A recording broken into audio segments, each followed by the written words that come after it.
అనకాపల్లి జిల్లా పాయికరావుపేట పిహెచ్సిలో మందుల నిర్లక్ష్యం చర్చనీయాంశమైంది.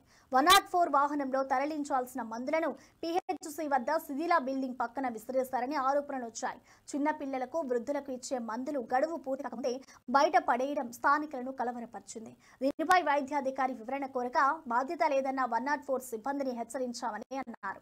ఇకపై ఇలా జరిగితే కఠిన చర్యలు తీసుకుంటామని అధికారులకు హెచ్చరించారు. పనికి రాకుండా పక్కన పడేసిన దాని గురించి మీరు ఏం చెప్తారు? నా దృష్టికి వచ్చిందండి. నేను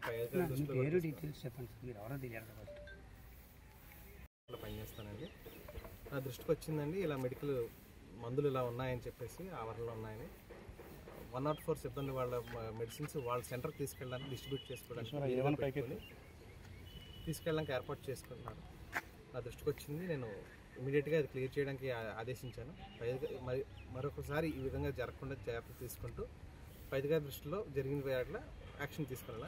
అంటే మెడిసిన్ ఏ మెడిసిన్ వ్యాలిడిటీ అంటే ఏమైనా పైకెత్తు అది కాఫ్ సిరప్ ఉన్నాయండి. అన్నీ ఇన్ యూజ్లో ఉన్న మెడిసిన్.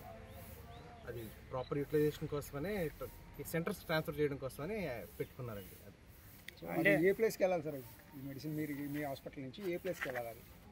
గోడిచర్ల సబ్ సెంటర్లో ఉన్న హెల్త్ సెంటర్స్ అన్నింటికి డిస్ట్రిబ్యూషన్ కోసమని పెట్టుకున్నారండి మెడిసిన్స్. ఇంకా రండి, వాళ్ళని ఎందుకు పట్టుకెళ్ళాలని అడిగితే ఏం చెప్తున్నారు?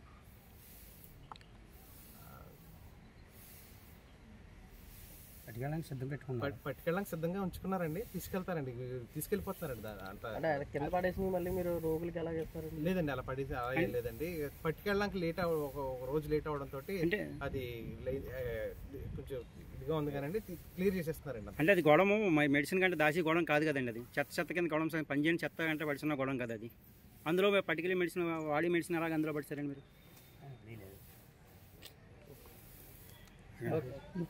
ఓకే.